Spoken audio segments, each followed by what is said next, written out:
Hello students, welcome to Amar tuition classes. आज हम economics chapter 9 foreign trade में question number 15 करेंगे।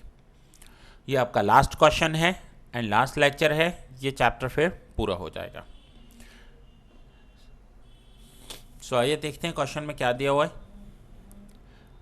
What is meant by nature of international trade in brief.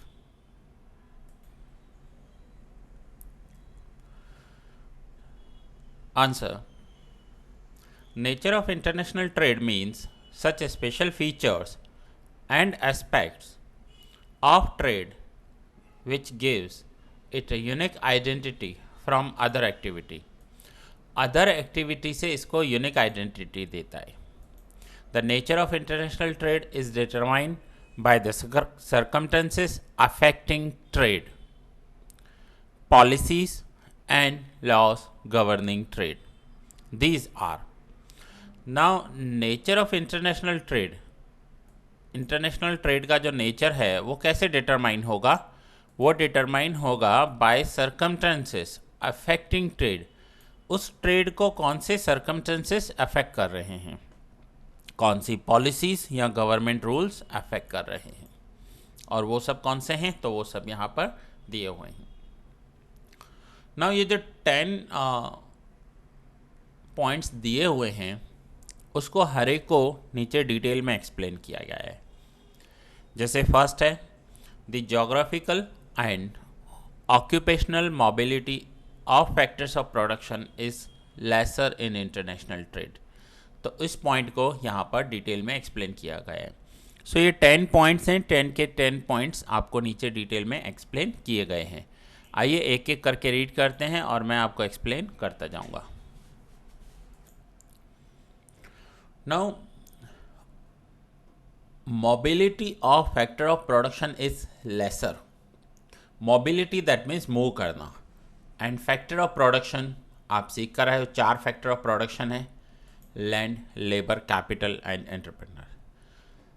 So factor of production का जो movement होता है ना, वो इंटरनेशनल ट्रेड में बहुत ही कम होता है, लेसर होता है, खास कर लेबर का। So labour is less mobile in international trade owing to policy and social reasons. देखिए, किसी लेबर को अहमदाबाद से जाकर मुंबई काम करना हो या दिल्ली से जाकर कलकत्ता काम करना हो तो उसे ज़्यादा टाइम नहीं लगता। लेकिन अगर किसी लेबर को इंडिया छोड़कर यूएस या यूके जाना हो काम करने के लिए, तो उसमें कुछ पॉलिसीज़ होती हैं, कुछ प्रोसीजर्स होते हैं, लोगों को वीज़ा चाहिए होता है। सो ये सारी पॉलिसीज़ की वजह से इंटरनेशनल लेबर जो है उसका मोबाइल होना बहुत ही लेसर होता है। मीन्स डिफ़िकल्ट नहीं बोल सकते कि बहुत डिफ़िकल्ट होगा, बट कम होता है क्योंकि एक्सपेंसिव भी होता है। Certain type of huge capital is less mobile, while there are policy restrictions on mobility of some other types of capital. अगर आपको एक छोटा अमाउंट 10-20 हज़ार कहीं ले जाना हो तो इजी है, लेकिन अगर किसी को 10-20 करोड़ 50 करोड़ ले आना हो तो बहुत सारे प्रोसीजर्स हैं, रिजर्व बैंक के परमिशंस चाहिए होते हैं। सो कैपिटल, ह्यूज कैपिटल को भी मोबाइल करना डिफ़िकल्ट है। Entrepreneurs are less mobile for the same reason as labours, but in present times entrepreneurship has become more mobile. Land has no geographical mobility. Land को तो हम mobile कर ही नहीं सकते, जोग्राफिकल मोबिलिटी नहीं है। ऐसा नहीं है कि हमारे पास इंडिया में लैंड फ्री पड़ी है और हम उसे लेकर यूएस चले जाएंगे, ऐसा नहीं हो सकता। Hence owing to lower mobility of factor of production, the size of international trade is restricted to some extent. अब ये जैसे मोबाइल नहीं हो सकते फैक्टर ऑफ प्रोडक्शन, जिसमें लेबर हो सकता है बट थोड़ी डिफ़िकल्ट से हैं।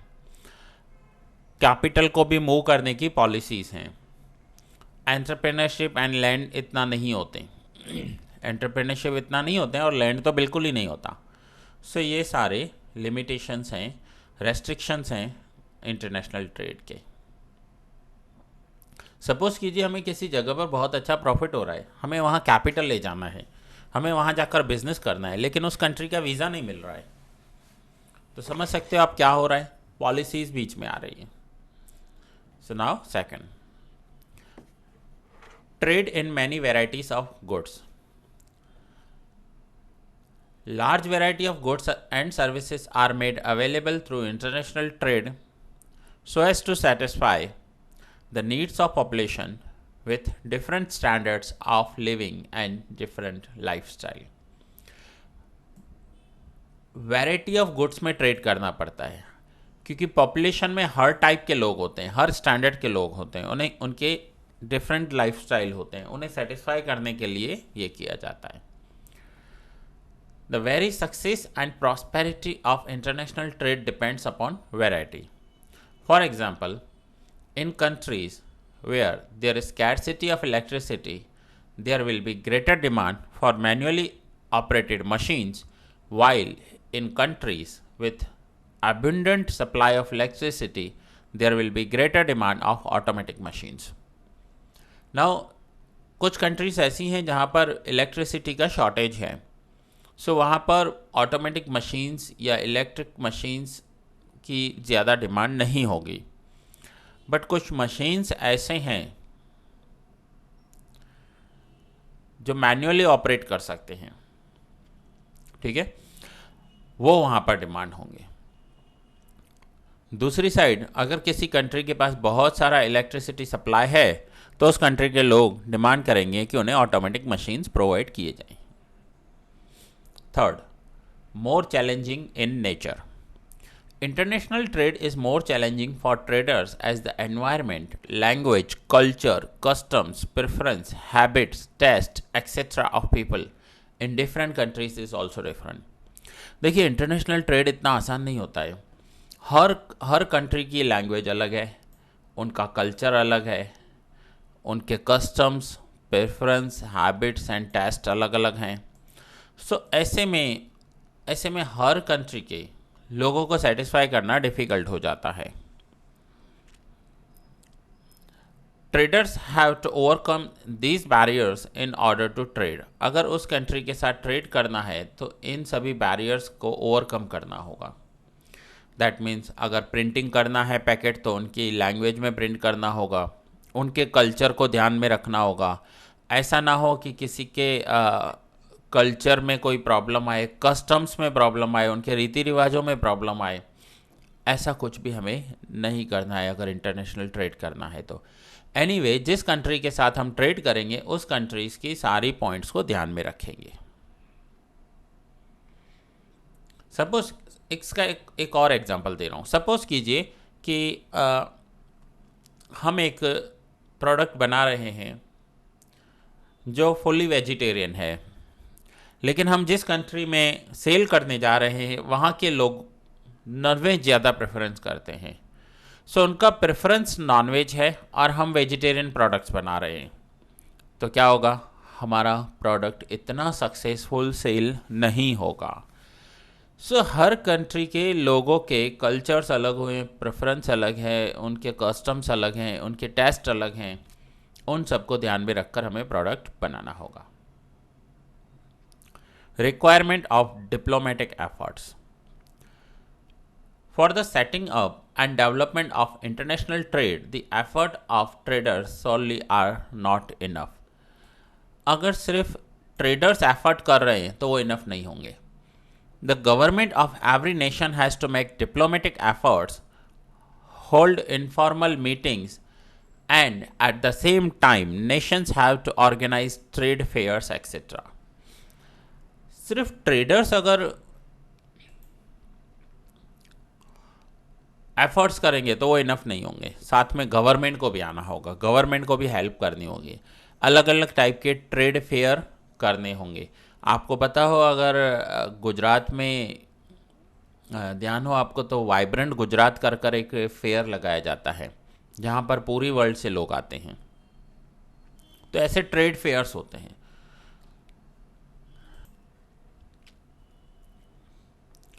ऐसे फेयर्स लगाए जाते हैं जैसे ट्रेडर्स को हेल्प हो। For example, in order to promote international trade in Gujarat, the state government organized the Vibrant Gujarat Summit, in which representatives of government and business of various countries participate to exchange business information as well as to get an idea of the policies of the state, culture of people and other such relevant information.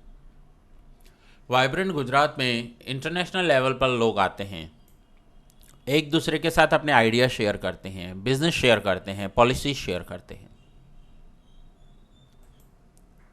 So government को ऐसे trade fair arrange कर कर traders को help करनी चाहिए। Fifth point, knowledge and forecast regarding the value of different currencies.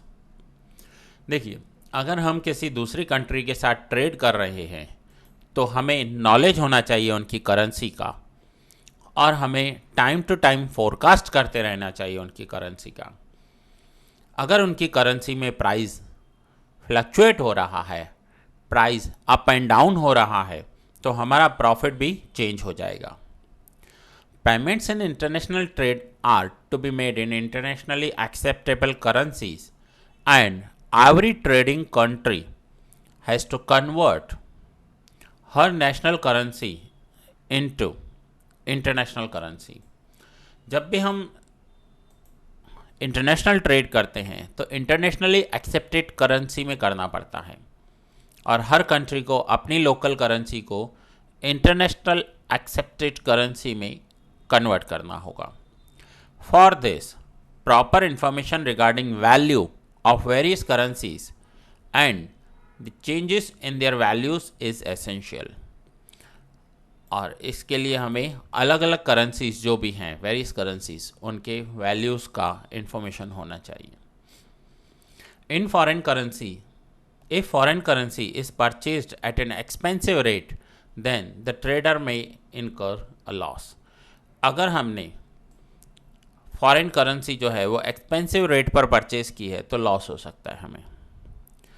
It is for this that traders have to hire experts who can guide in matters of exchange rate. So traders को क्या करना होता है, experts higher करने होते हैं, और वो experts उन्हें गाइड करते हैं उस इंटरनेशनल करेंसीज को कब बाय करना चाहिए। सो ये था point number 5। Now point number 6। Now point number 6, joint efforts of nations and international organization.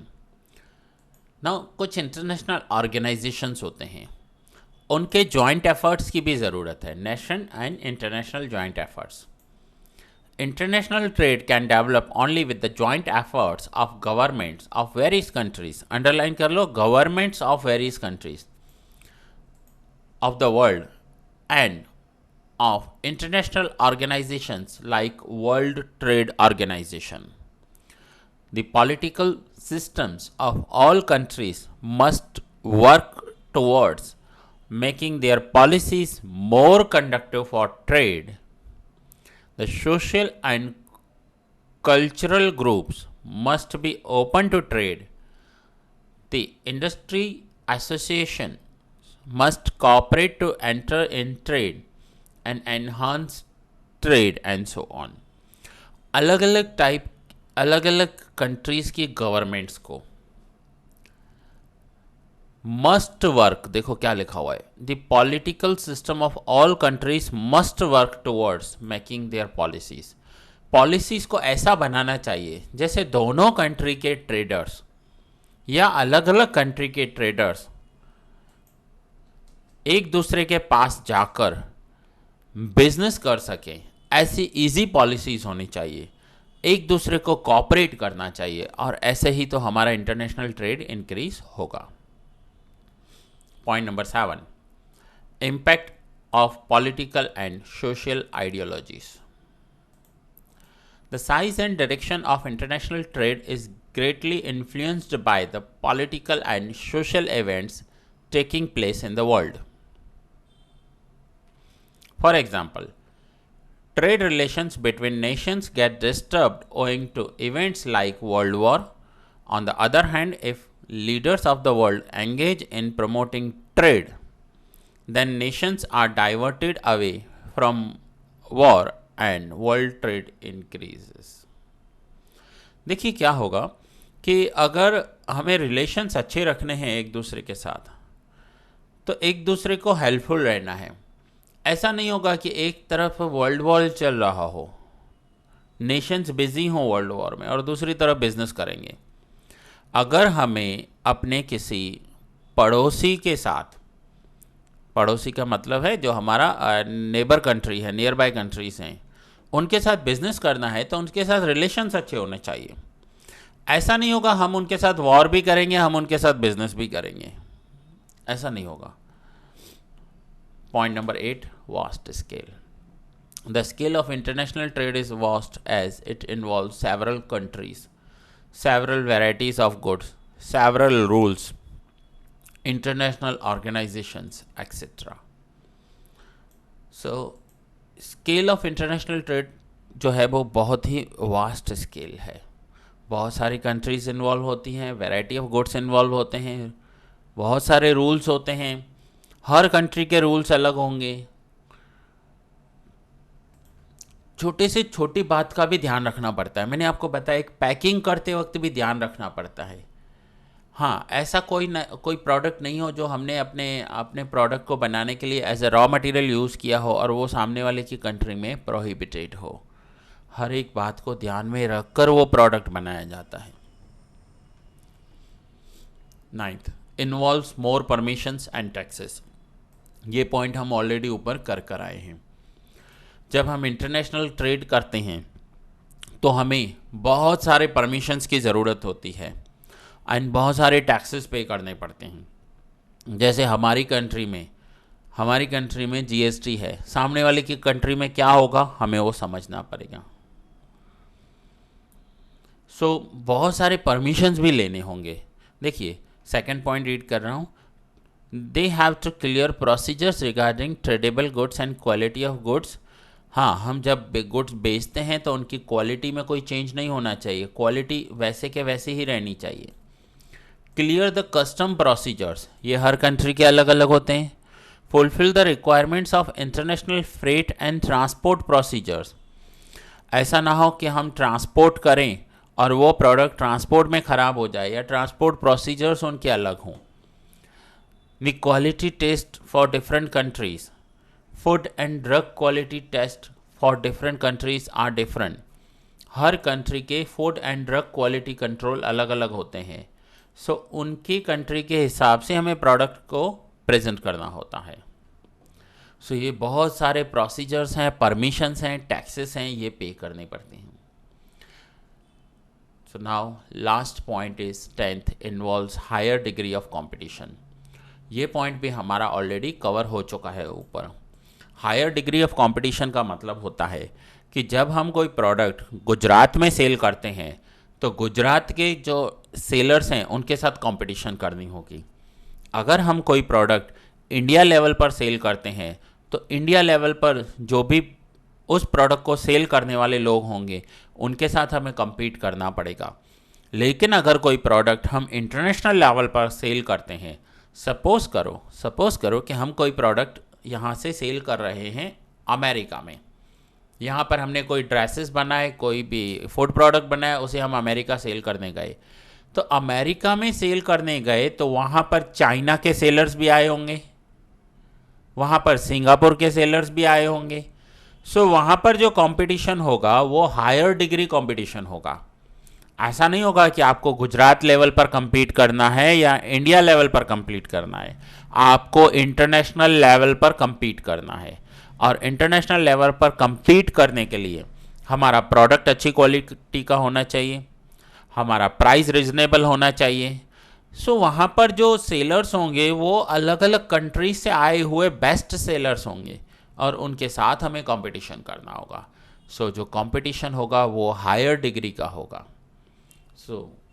Her point को वहाँ पर ध्यान रखना होगा। रिस्क भी ज़्यादा होगा। सामने जो परचेज़र है उसे सेटिस्फाई भी करना है हमें अपने प्रोडक्ट से। सो इन सभी पॉइंट्स का ध्यान रखना होगा। सो स्टूडेंट्स, ये आपका क्वेश्चन कंप्लीट हुआ। इसके बाद है answer the following questions in one line में आंसर्स हैं जो हमारे ऑलरेडी ऊपर कवर हो चुके हैं, एंड देन MCQ, वो भी हमारे ऊपर के लॉन्ग क्वेश्चंस में कवर हो चुके हैं। सो स्टूडेंट्स, ये आपका chapter number 9 foreign trade complete हुआ। मैं वंस अगेन बता रहा हूँ, ये जो स्क्रीन पर आप देख रहे हो ये मेरे नोट्स हैं, होपफुली सभी को मिल गए होंगे।